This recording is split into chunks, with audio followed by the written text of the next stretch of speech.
So let's get to a show. So it's Halloween season. Bill Daly's back, one of our favorites, not just one of our favorite guests, but one of our favorite people.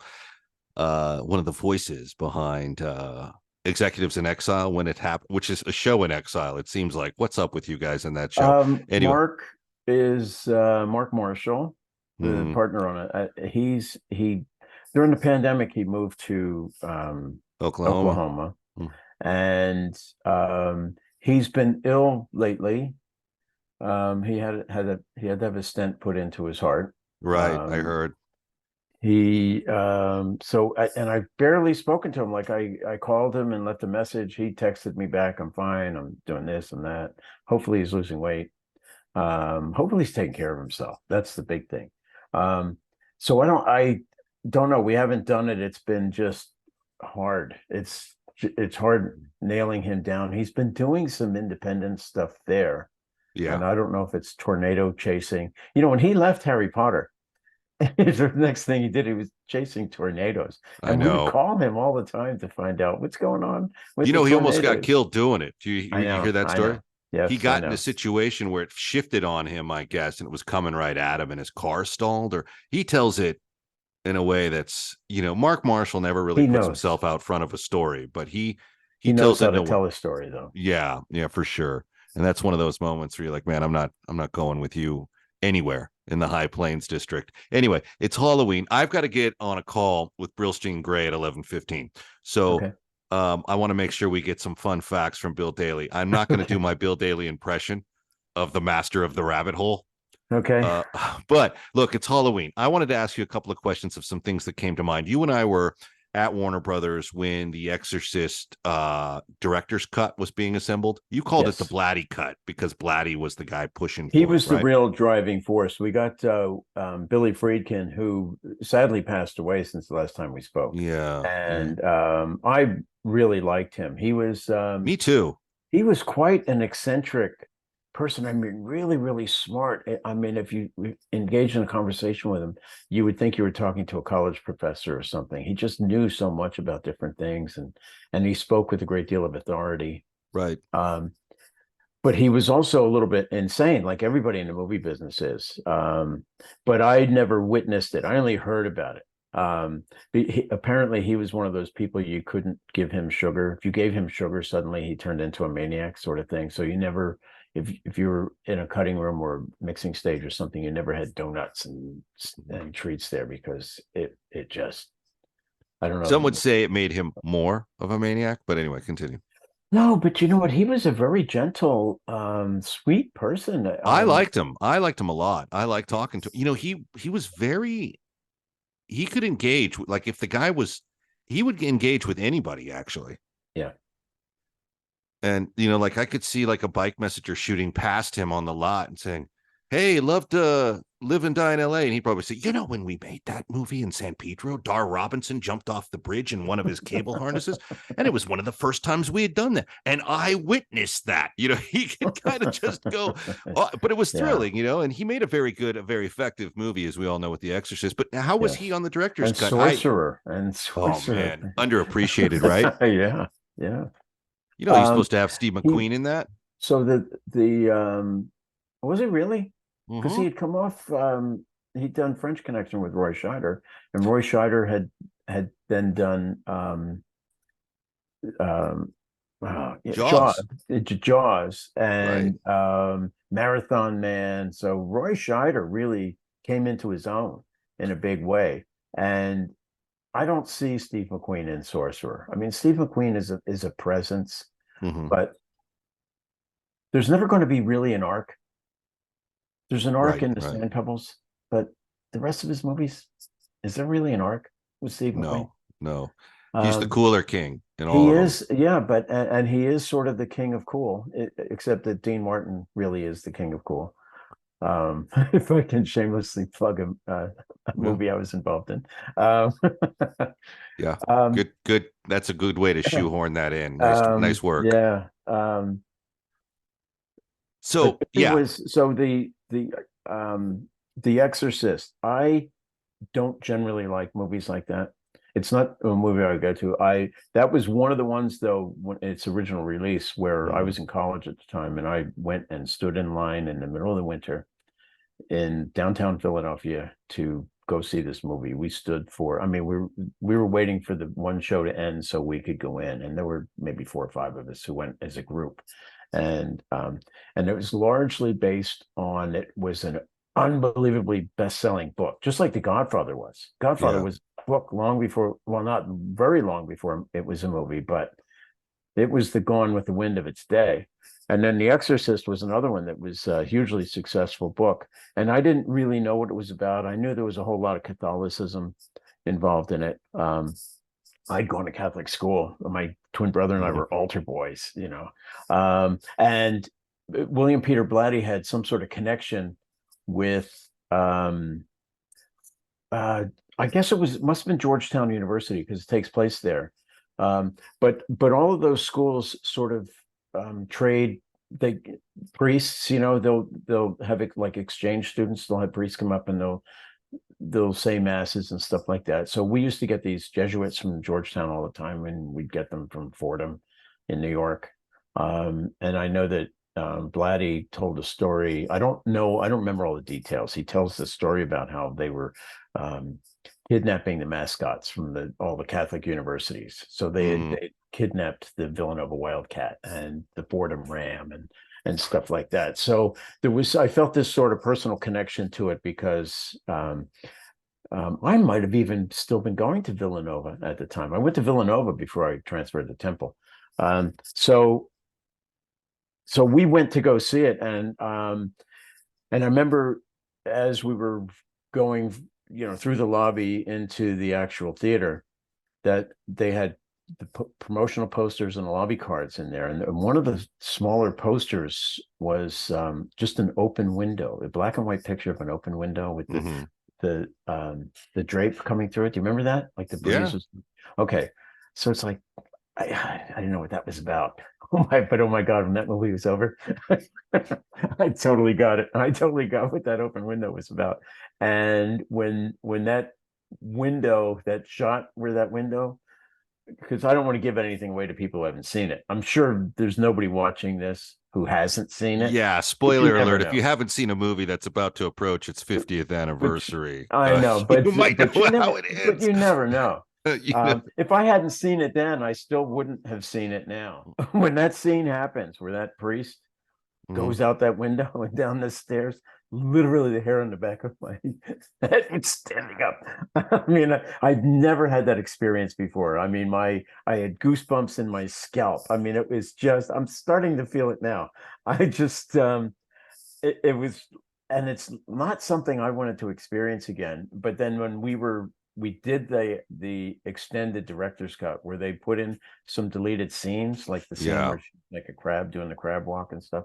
Um, I went to screening room 12 and we were looking at it in there, and I was like, oh geez, why am I doing this to myself again? You know, midway through the movie, why am I doing this to Well, myself all right. again? So I remember a moment I was in building 90 and you called me and said, listen, we're gonna do like a print check on the Exorcist director's cut or something in the screening room up top. Come on up and see it. And so I come up and you're in there. And I remember saying, like, oh, this is great. I've never seen this footage. And I was asking you what's in it, and you were if I remember, you were kind of concise, kind of on what had been put in or something, and you said to I said, so where we sitting? And you're like, well, I'm not staying for this. Oh, I or know. something or something. You're like, I'm out of here. You tell me how you like it though. So that's how I remember it. I don't know if it actually went down that way and if you stayed, but it seemed No, like that you would were have like on been your way that. out. That's classic me. I would have Yeah. not stayed. I would have not stayed for that. No. But I remember I talked to Roisman about it, and he said the greatest trick in the entire film for him as a DP, and a very good one, who we Yeah. recently lost him too. Very, very bright guy. But he said the greatest trick in the movie is spotting the wires where they go black, white, black, white, black, white with his shadow configuration so you can't see him. He said that's the single greatest trick within the movie because there's so much wire work. And from his commercial days, we were flying people left and right. And I applied all that on the furniture and on raising Reagan, the Reagan character, out of the Yeah. bed. And he said that little technique with the scenic painter going black, white, hid all of that. in a way that made the entire movie more effective. Because the moment you see a wire and he was right, you're right out of the movie. It takes you right out of it.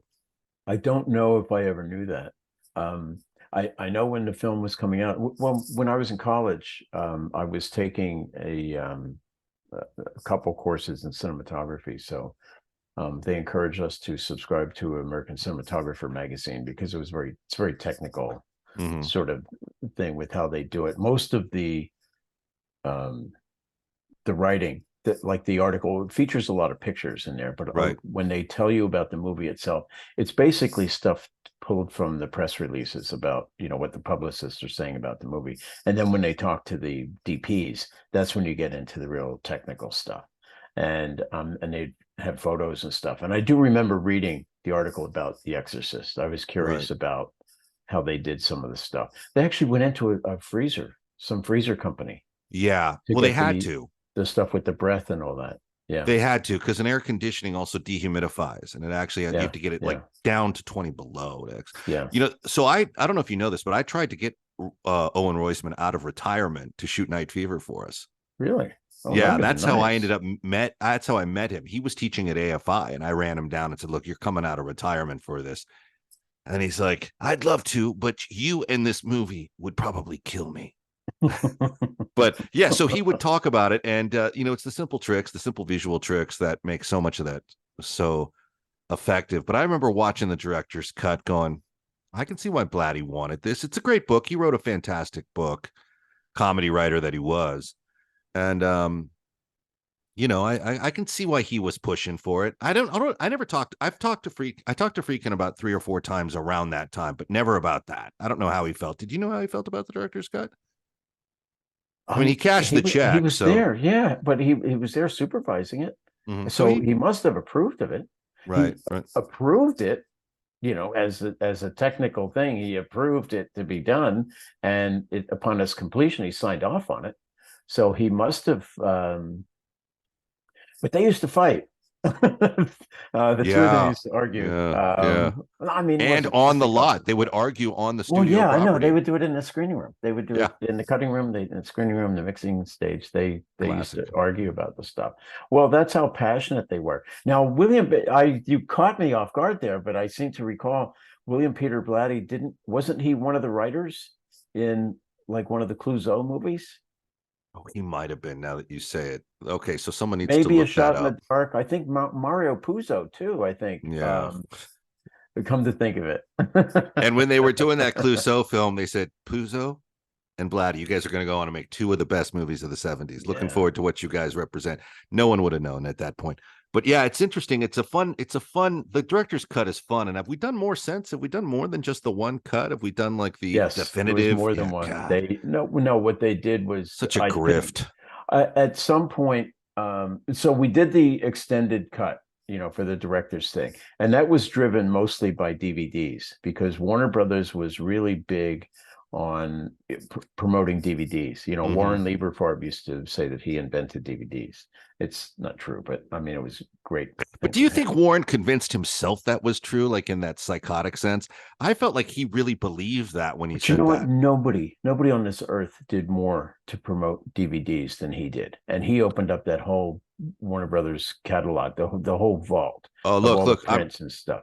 And he managed single-handedly, he managed to get um, directors like Billy Friedkin in to talk about these movies and to add the extra material and to do commentaries on them, and it's you brilliant, know? and no one's denying Yeah. that. But do you think he believed invented the DVD? Like, do you think that Well, he got himself to that point? yeah, yeah, I do. I do Okay, believe he believes that, and it's okay with me because, yeah, whatever. as I said, nobody on this earth did more to promote DVDs. But Warner Brothers was really big into that. We had that deal with Toshiba, Mm-hmm. on the manufacture of the DVDs and everything. Um, we were the first ones to open up the entire catalog. Some of the titles went out there a little too quickly, Mm. like The Fugitive went out there too quickly, and that was sort of an inferior kind of transfer. They've improved it now. They've gone back and they've redone stuff, but some of those titles just went out a little too soon, and they didn't have the best materials. But they put up the money to do director's cut stuff and the extended footage stuff. I think they went back and did some more stuff when they went Blu-ray, when they were going high def.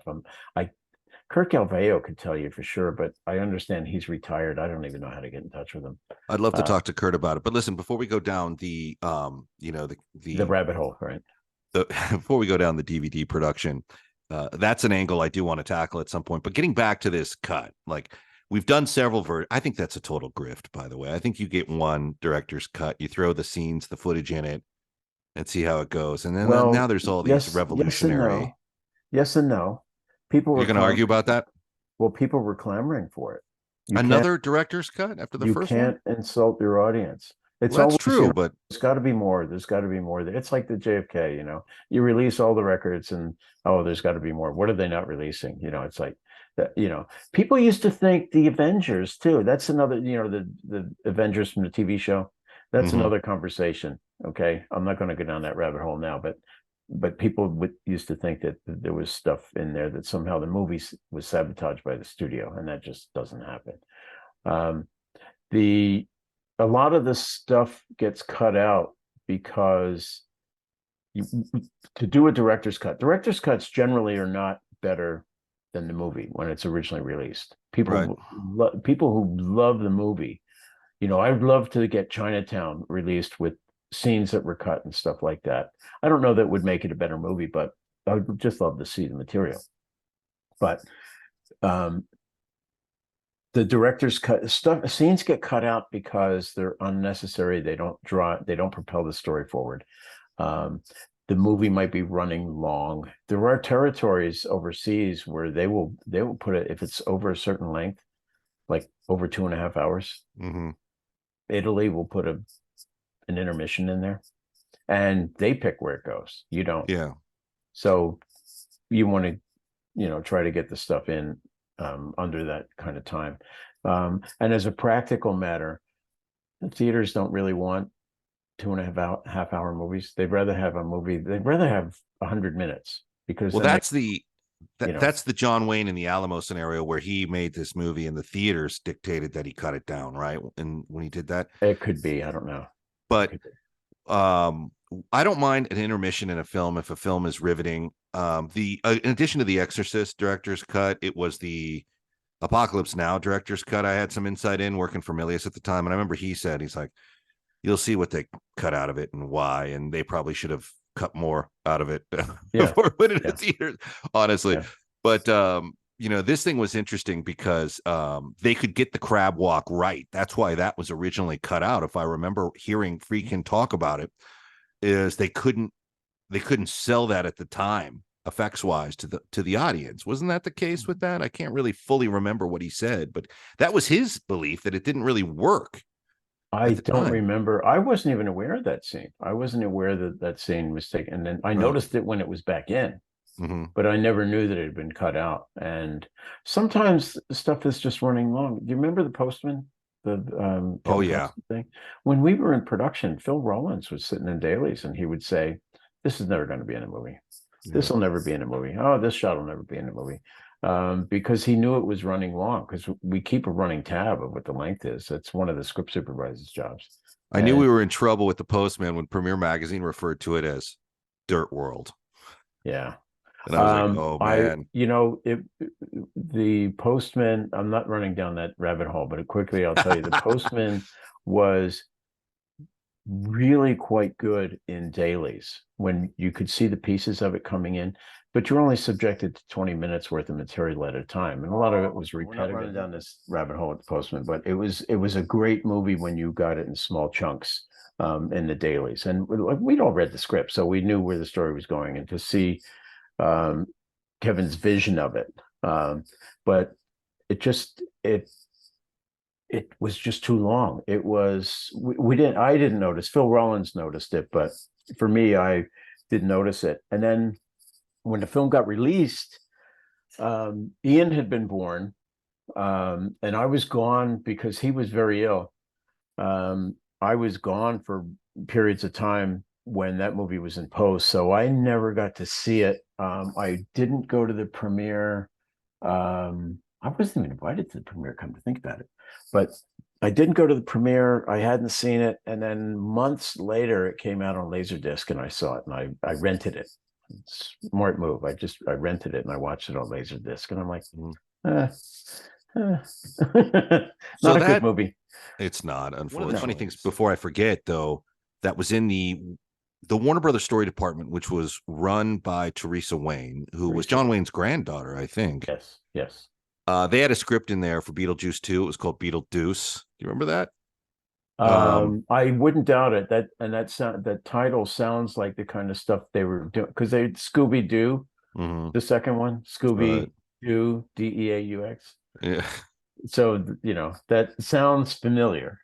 Yeah. Okay. Somebody's trying to get himself promoted with all these witty titles. Anyway, yeah. But another script that actually came across my desk at Bel Air was I Am Legend. And at the time, it was rumored that Ridley Scott was interested in directing. It was Schwarzenegger starring. And that was a great example of a script when its initial form was fantastic, based on the Matheson work.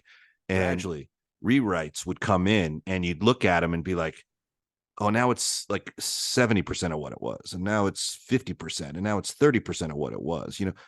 It was like getting cannibalized. It was such a good script. Did you read that script when you were Yeah, there? and they had to rewrite it because Why? you couldn't shoot that movie. That movie was too expensive to shoot. It was everything that was in that script, and knowing and shooting it in New York City like we did. Mm, You know, I mean that would have been the script you read that you wanted to see realized on the screen could only have been shot during the pandemic, but right. then you wouldn't have had a crew to do it. You'd have to have somebody with a steady cam following the character around and do it. Arnold by then was distracted, with starting his political career. Um, Arnold was kind of like Tom Cruise in a way. When you start to negotiate with Tom Cruise on a movie, he'll have three or four studios all at once simultaneously, working, developing projects for him, and then he picks the one he feels like doing. He might eventually do all of them, but he picks the one he feels like doing. So meanwhile, you've spent millions on development on something that may never be done, or unless you get it with someone else. And then Arnold just did the same thing. So it ended up going to Will Smith. I actually never saw that film. I don't I did. remember what was happening in my life at the time when that movie came out or when they were finishing it, but I never got to see it. And I've thought about it because it's appeared on cable and stuff like Yeah. that. It's been there, but I still have never seen it. I loved that script. I mean, I only had one problem with it, and that was in the initial attack. The zombies seemed to attack in like a formation. But with Scott at the helm, you can't help but imagine what it would have been like. And I'd worked on Collateral Damage with Schwarzenegger and loved what he brought to a terrible movie, just Yeah, personality wise. And I just thought like this that was is, rushed. yeah, it Well, was. Collateral Damage was rushed. It was a rushed production. For the script, everything about it, not just the script. The script hadn't been fully fleshed out, in my opinion. The production was rushed, and Mhm. there's actually sort of a, if you forgive me saying this, there's sort of a cheap, unfinished look about that movie. Just as you watch it, just doesn't match up to Warner Brothers standards in terms of like the quality, the picture and the sound and everything. And Andy Davis did that. Andy Davis is a Yeah. great filmmaker, but it was rushed. They were in a big hurry to get it out, and then they couldn't release it because 9/11 happened. I mean, 9/11 Yep. happened right around the time that movie was supposed to get released, and they had to shelve it for a while so that they wouldn't appear to be insensitive. Especially you got the Twin Towers in LA as part of it. It's yeah. So the rumor in our production office was that Maria Shriver did a rewrite. There was like 11 writers on that, and she was one of the ones, and that it was a vehicle for Harrison Ford once upon a time. Anyway, so it was a little bit more dramatic than action, but I can't recall. But he I brought a could see really that good. though. I could What's see it? that after The Yeah, Fugitive. I could see that. Yeah, I could see that. yeah. But it did. He Schwarzenegger brought his best Schwarzenegger to it, And one of my lines is in the movie too, because we did like $13 million worth of reshoots after the movie was done. And I was like, you gotta Schwarzenegger this movie, and I'd say around the office, you gotta like have him throw an axe and say, let me ask you a few questions, you know. And of course that ended up in the movie. How? I don't know. Unless somebody actually had the exact same dialogue that was in my head mapped out for him. But I remember going to Milius and saying, hey, your boy is on stage 8 doing reshoots. And John Milius is like, well, let's go see him. And we get on the golf cart, and it's like two bears. I mean, Milius is like this Hemingway-esque guy, and we're zipping by, and we come out to the stage, and there's like this David Spade Saturday Night Live type assistant out there with the headset, and he's like trying to stop John Milius. Did I tell you this? No. And he goes, guy, fellas, can I help you with something? And Milius is smoking a cigar on a non-smoking lot, of course. And he's like, yeah, I'm here to see Arnold.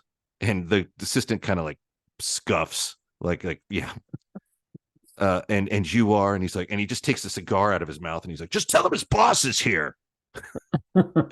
and so we didn't realize we're yelling at this guy next to Arnold's trailer. There is a trailer there. We didn't realize it was Arnold's, and he comes out and he's like, what's going on out here? And then he sees John. He's like, John, how are you? And they hug, and they commiserate. And then Milius introduces Schwarzenegger to me and goes, hey, this is Ethan. He's working with me in my office there in Building 81. And he goes, and Milius puts his hand on my shoulders, or Schwarzenegger puts his hand on my shoulders and goes, you got good shoulders. And then he points at my gut and goes, but you look like you've been relaxing. And